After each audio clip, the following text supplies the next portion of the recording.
5 women I know disclosed abuse to me this week. 5. Abuses of different kinds, all of which weigh heavy on my mind. Emotional abuse, covert narcissism, financial abuse, harassment, domestic violence, sexual assaults and rape. Taken advantage of whilst intoxicated, then blamed. Meanwhile, the ones who inflict this pain walk amongst us with no shame. Hidden in plain sight, actors playing the roles of their lives, they weave words like they weave lies, not batting an eye. Stay woke and apparently remain disguised.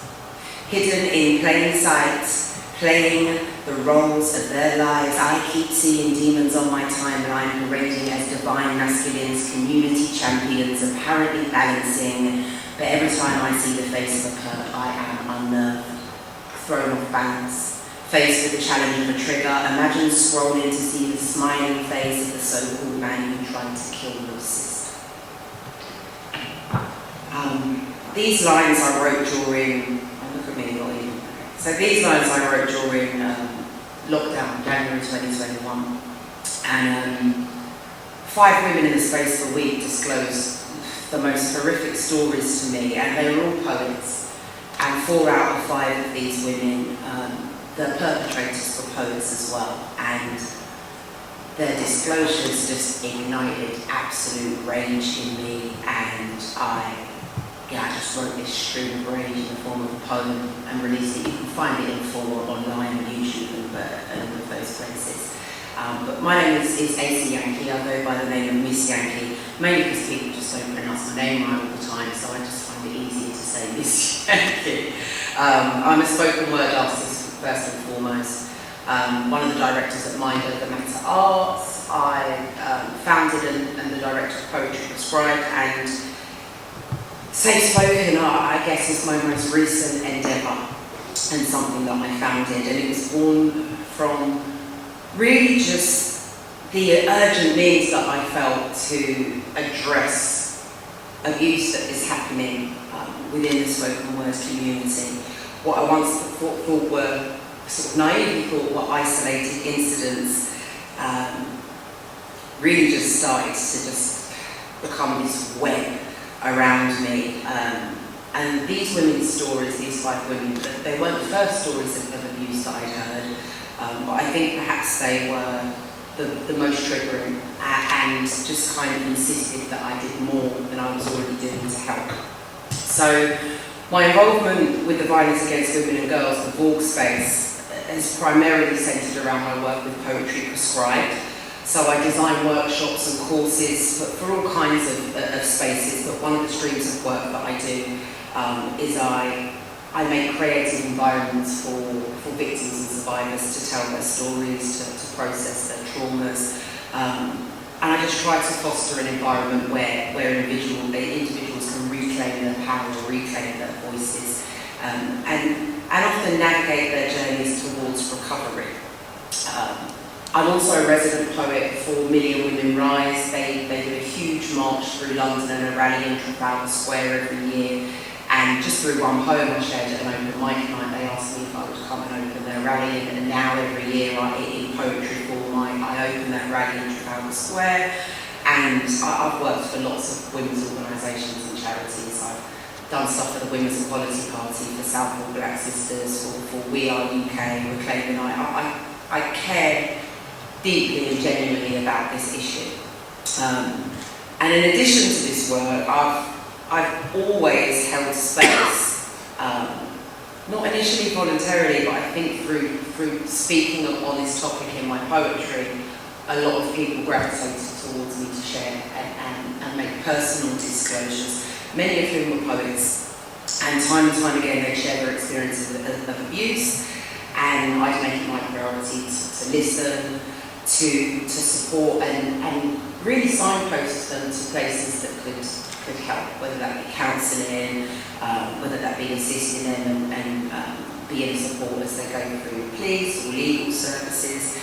And as I sort of peeled back these layers of silence and shame surrounding the disclosures and increased my work within the Vogue space, I began to understand the broader systemic challenges that we face. So every story added to this growing tapestry of resilience and of struggle, compelling me to confront the pervasive culture of abuse that too often hides within plain sight within our community. So when the disclosures came from those first brave poets, it hit differently, and I was reminded of my past, of poets that I had to ban from events because of behaviour they displayed, or very serious allegations that had been made against them, incidents that I convinced myself were anomalies. But as I said before, how naive I was, and the statistics of DV and the pervasive culture of abuse in our community was just weighing incredibly heavy on my heart and urging me to just do more than listen and respond. So Safe Spoken was my answer. I wanted to create a place where women and non-binary individuals and non-conforming genders could be heard and could be signposted to get the help that they needed. I sort of just envisioned this world where the poetry community wasn't just a refuge for creativity, but a sanctuary for safety, and where the voices of survivors were amplified and not silenced. And I found, as I tried to nurture this fledgling idea, that although there was lots of support and lots of encouragement, there was also this echo chamber of naysayers and lots of negative responses, and they grew louder and louder, and I found myself not only fighting for the cause, but trying to manage my own mental health and well-being in this process. And then tragically, a few months later, I lost a really good friend of mine to femicide, and then a whole new layer of violence against women was something that I had to contend with. And in the years that followed, I did remain open to receiving disclosures and offering support in the best ways that I knew how, but I wasn't able to and didn't have the capacity to push Safe Spoken to the place that I really wanted it to be. But this summer, the summer of 2024, I received another wave of disclosures, all from poets, each more heart-wrenching than the last, and it just became abundantly clear that come hell or high water, I was going to have to do something, and that Safe Spoken needed to grow, needed to expand. So before we dive deeper into the realities of building Safe Spoken, which is primarily through voluntary efforts, I just want to acknowledge the absolute incredible network of support that I have witnessed throughout the years, mainly through Poetry Prescribed and being in feminist spaces. But yeah, I've engaged with thousands of women, both in the poetry community and beyond, who have truly inspired me and showed me that even if it is on a very small level, poetry can be responsible for immense change in people's lives, whether that be individually or whether that be in groups. I've always believed that. I've always believed it could be used as a therapeutic tool. That's how I began writing poetry myself, not to get gigs or get shows or have a name, just to put rage on pain on the page, and I'd feel better after I did it. So I've always had this commitment to social justice. But I want to, I guess, discuss the practical challenges involved in building Safe Spoken, which it's very much a project that's drawn from love, but operates largely on the dedication of volunteers, much like yourselves. So, first and foremost, I want to shed light on the reality of building sort of this initiative. So, as I said, it operates largely thanks to volunteers and their tireless contributions. So, my heartfelt gratitude extends to each and every one of those people. The community members that have engaged in meaningful conversations with me, sharing their thoughts, their experiences, their diverse perspectives, their insights have been invaluable. Also those that have provided constructive feedback, and there's been a lot of it, and thoughtful advice, and who have actively participated in our forums, just taking time to listen, to engage. All of this has contributed to our ongoing development. And a special acknowledgement has to go to our dedicated task force. I have a team of 5 people who, without them, I wouldn't have been able to do what we've achieved in the last few months. They have helped me with research, they've engaged in some really difficult conversations, they've helped with resource development, they've helped the coordination of our online forums, and without them, there's absolutely no way that it would be possible to build something like this. So there's quite a few challenges, lots of practical challenges, limited time, resources, apparently these things cost money, and the ongoing need for community engagement. The topic's really heavy, so as much as people, yes, do want to get involved and do want to support, the reality is that it's emotionally draining, it impacts people, it's really, really difficult to deal with. So maintaining community engagement and making sure that promoters and people keep involved in the conversation is difficult. Lots of us that are doing the work are balancing multiple commitments. I'm a full-time single homeschooling mum, oddly making money full-time from poetry, but not from poetry, from a million different poetic things. So I'm constantly on this juggle struggle, and this work is depleting emotionally and you know, your physical reserves as well. So it's a challenge striving to actually make the change, and we've encountered the difficulties of those negative echo chambers again. Lots of people that have opinions but don't necessarily have solutionary opinions or want to take solutionary action. We've received numerous personal disclosures that have posed a lot of challenging questions that we haven't always been equipped to answer at times, and that's really difficult. It's incredibly overwhelming, and on more than one occasion I found myself completely out of my depth. It is very much a case of like 2 steps forward and yeah, we're making progress, and then it's 10 steps back, and we're back to the drawing board working out, okay, how do we push this forward? I think one of the most significant lessons that we've learned is the value of patience. Genuine transformation does not occur overnight. It requires a huge amount of understanding and resilience and a steadfast commitment to the long haul. I think in our eagerness to make an impact, we sometimes try to accomplish things that we wanted to accomplish, you know, in a really short time, only to very quickly realise that with limited resources and capacity that these ambitions would take longer than initially hoped. And that's somewhat disheartening, but one of the realities. I think one of the biggest disappointments has been the realisation that, so we want to create a centralised reporting system for the entire spoken word scene, that there is nowhere for people to go to make disclosures or necessarily report. So I had this big idea, we'll have this centralised reporting system and it'll be great, and anyone that's got an issue can just go there and we'll process it.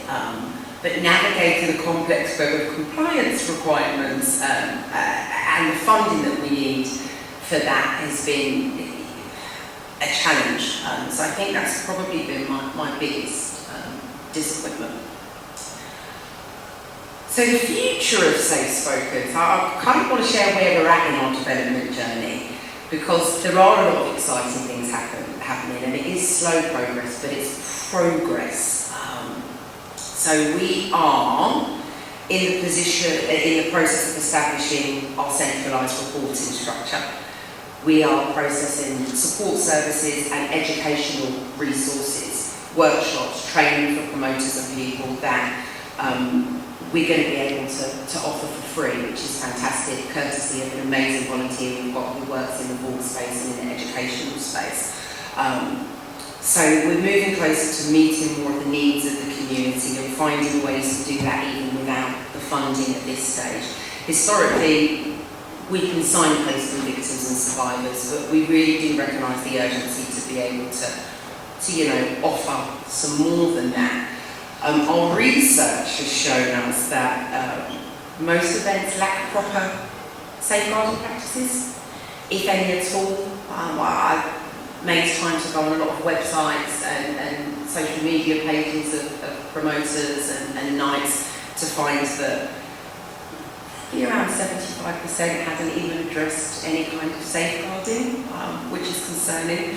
So in response, we have developed a recommended safeguarding policy template, which just gives event promoters a bit of a guide to create a safer space for their attendees, and that policy is now available on our website along with several other important resources. So we've got a commitment to inclusivity and safety at events template, which the amount of events I go to and people just say, don't be a dickhead, and that's it. That's the only advice that they give. So just actually a bit of a guide as to how people can verbally let people know what constitutes. I'm always reluctant to say safe space, because no space is ever truly safe, you can't guarantee that, but a safer space and a supportive space.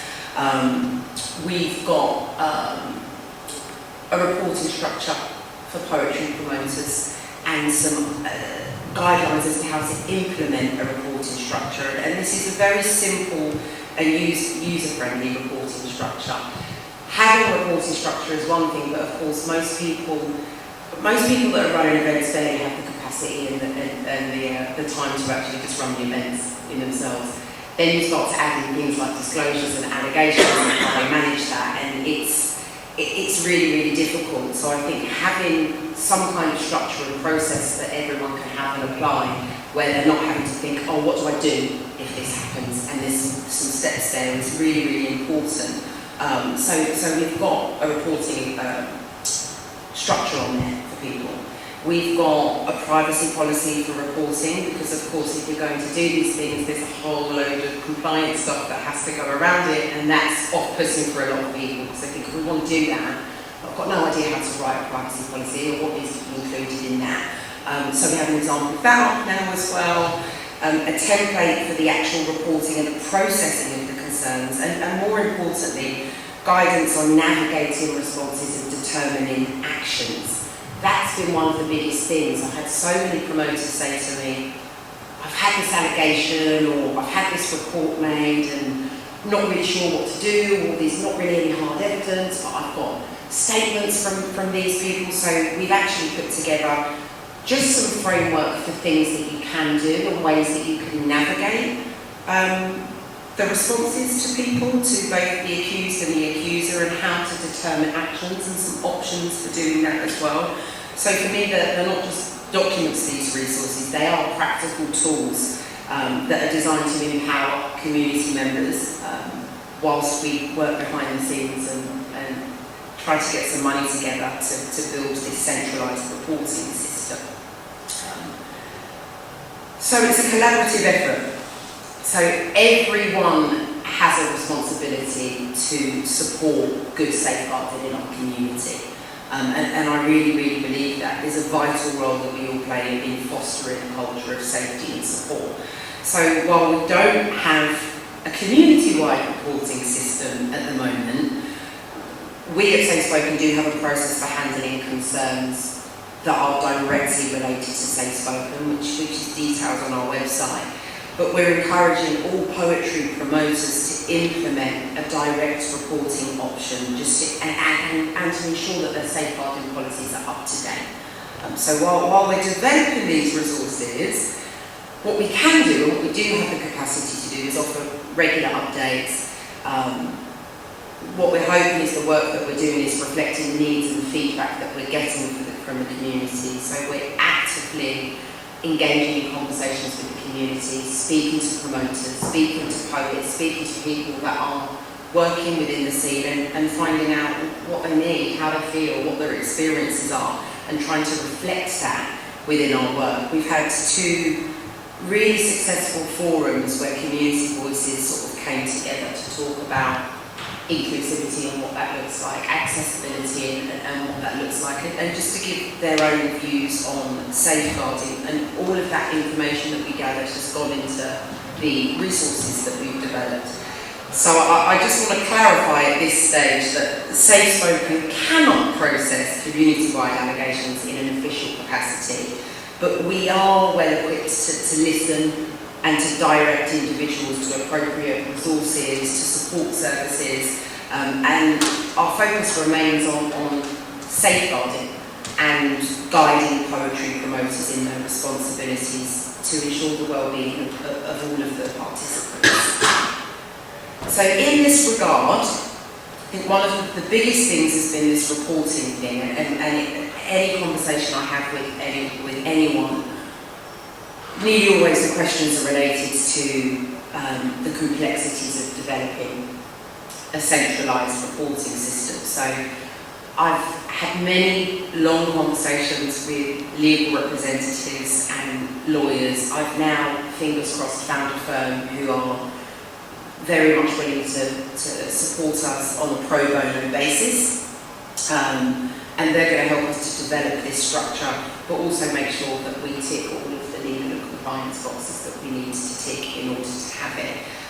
To be viable for that though, and also to be viable for aid and for funding, we're having to explore our options for organisational structure. This started with me just being a really angry woman sat in my kitchen writing a poem, and now there's all of these people that have come together. So we're not sure yet whether it will be a charity, a CIC, or if we'll operate as an unincorporated association. But to support this, I have drafted a constitution. Poets really don't just poet, do they? Apparently we drafted documents, but I've drafted a constitution for review by our existing members. I think initially we will start as an unincorporated association just because we need money and we need it fast and we need this pro bono support, and that's the best way forward for us at the moment. I really want to emphasise that the work is never truly finished, so everything that you see on the website, everything that we share is in development. All of the resources are part of this ongoing journey that requires sustained engagement and involvement from the community. So all of the resources will continuously be updated to reflect what people actually want.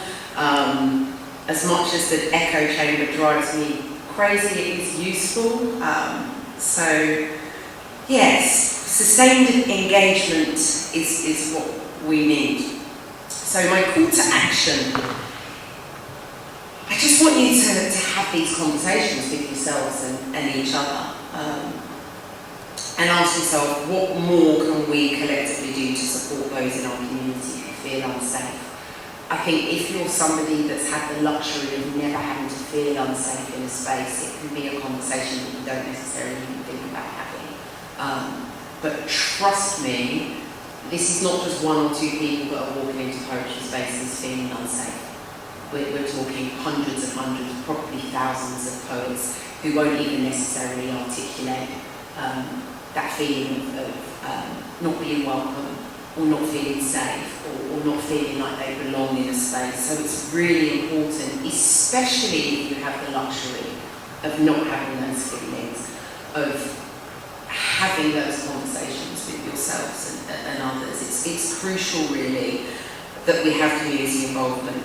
Safe Spoken, I've got another project. It doesn't belong to me. It's just something that I've done because I felt like I didn't have any other option and it needed to be done, but it's something that I want to develop and I see belonging to everybody, as it should. So, how can you engage with Safe Spoken? There are a myriad of ways to contribute to helping to build this safer community, and each and every action matters, even the perceivably small actions. So you can volunteer your time. We're always in need of dedicated volunteers. We've got two remarkable people working on building and developing our resources, but we could do more. Your skills, whether they're in organising, in creative writing, in community outreach, could really make a difference for us. Offering feedback. If you don't have time and capacity, actually we really value your perspectives and ideas, so get onto our website, have a look. If there's stuff that you see that you think that could be improved, that could be better, or they've not considered that, let us know.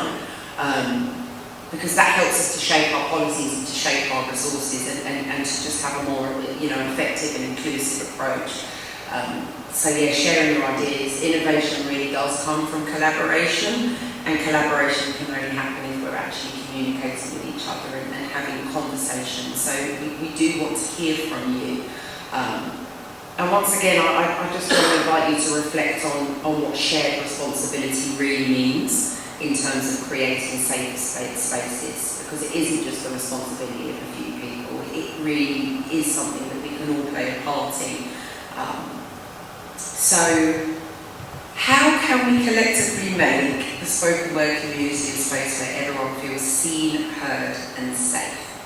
So what I'm asking is that after today and after hearing me waffle on, that you think about the steps you can take personally within your own practice, whether that be that you're a poet and you're in spaces with other people, whether you're running publishing houses, whether you're running events, that you actually think about the steps you can take to contribute to making your space safer and more inclusive. Engage with your peers, initiate conversations about safety, and just advocate for inclusive practices. I think they can be really uncomfortable conversations sometimes, but they're really necessary conversations.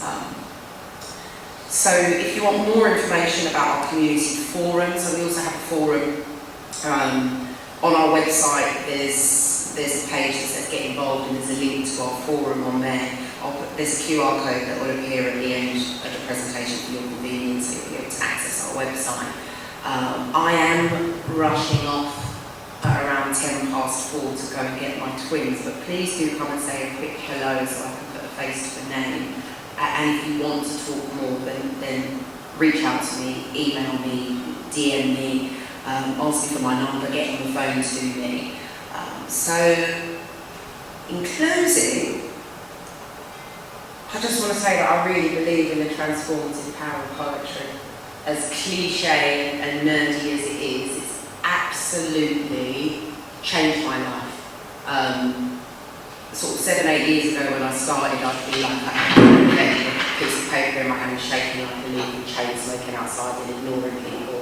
And it's the community that really, beyond just the poetry, the people around me that have elevated me to a space where it's now my job. I mean, it doesn't pay very well, but it's my job and it's really cool.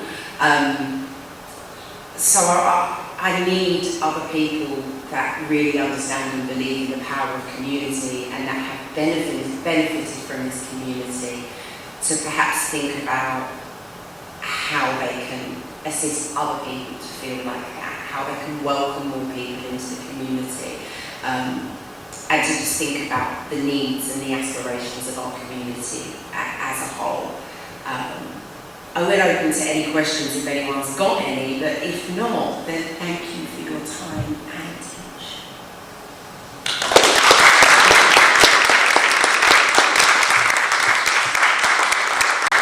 Is that no questions?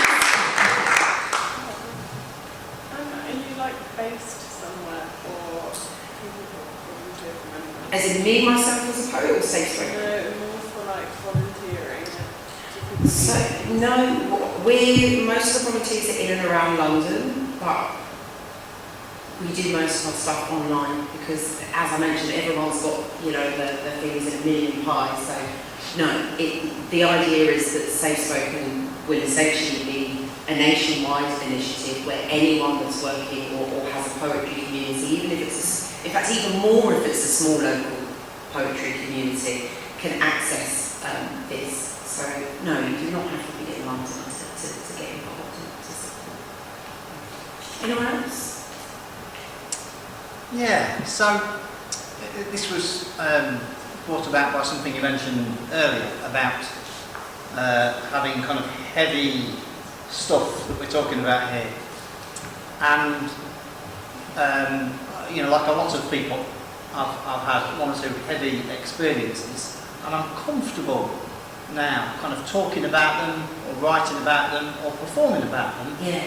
I'm not always, sometimes I'm a bit conflicted about if it's useful to do that for the audience, or like when is it useful for the audience, and whether to give like a trigger warning. Have you got any thoughts about kind of writing and performing about heavy personal experience? I believe that it's important to give a trigger warning where possible. Also, it depends on the event. So the space that I run and that I hosted up for many years, Mind Over Matter, is an event that specifically provides a space to explore the topic of mental health. So as a host, before that event even starts, there'll be a general trigger warning that's given with the themes that may come up during that night. But yeah, I think it is important to kind of let people know the topic that you're talking about. And there's mixed views on this. I mean, sometimes for me, just as a person and as somebody that, you know, as a survivor of abuse myself, I don't want to hear that poetry. But that's for me to get up and walk out of the room or walk away at that time. There are other times where it's hugely cathartic and actually I do want to hear it. So I don't think there is a right or wrong answer, because there are some people that absolutely hate, I guess, what they would deem to be like a trauma dump on stage or trauma poetry. But there are other people who actually, hearing that poetry, feel seen, feel heard, feel validated. I've just completed I did a course with a group of victims and survivors of poetry course a couple of years ago. None of them are poets, but they all wrote poetry every week, and we got to the end. I usually make an ebook, but you know, like a PDF for them of all their poetry. And they carried on meeting every week to write poems. So this ebook turned into like 150 poems of the stories of, some of them are really dark, some of them are about their survival, some of them are about their growth, some of them are really, really positive. But each and every one of them have said that without that access to poetry, to listening to poetry, that was really heavy, that they wouldn't have, they all moved into really positive spaces since that. So in answer to your question, I would still share all of that, but give a trigger and read the room. There are some spaces I'm in where I've got a set list and it's a really heavy poem, and you just know actually this isn't space for it. But there are other spaces where I'm invited to, and I know that the people in that room are expecting and knowing that they're going to receive that kind of poetry. I hope that's helpful. It wasn't really a direct answer, just like some waffle on it. Anyone else? Does your guidance support workshops as well? How to create safe spaces and... That is something that I'm developing. That's one of our resources, but it's not available yet. But yes, that is something that we'll be doing, and having quite a lot of stuff around workshops, designing and developing workshops. With Poetry Prescribed, that started because someone asked me to write a holistic poetry workshop, and I was like, oh, I don't want to do that. It sounds horrible. No one's going to come. And of course, people did come. My first one was for a group of therapists, and they all cried. And I was like, oh no, what have I done? I've got like 10 therapists just bawling, and I apologised to them. I went, no, this is fantastic. It's so cathartic. When are you going to do another one? So yeah, there's been a lot that. I've been running Poetry Prescribed since 2017 now, and it's not a therapy, but it definitely has therapeutic value. So I think it is really important, especially if you're running workshops that are going to have people connecting to any kind of pain or trauma, to really consider how you make that space as safe as possible, and also what resources and support you have for that group outside of you just going in and saying, hey, let me open up your wounds and leave. You can't do that, and there is a process to it. So yes, I would say no later than mid-January we'll have a lot of resources and stuff about workshops. But if there's stuff that you want in the meantime and you want to have a chat about that, then feel free to reach out to me, because I've got lots that I can share around kind of setting space, pre-workshop, during the workshop, and also the aftercare is really important if you're running those kind of spaces, and not something that everyone considers. Anyone else? Well, thank you very much for listening. Thank you for having me.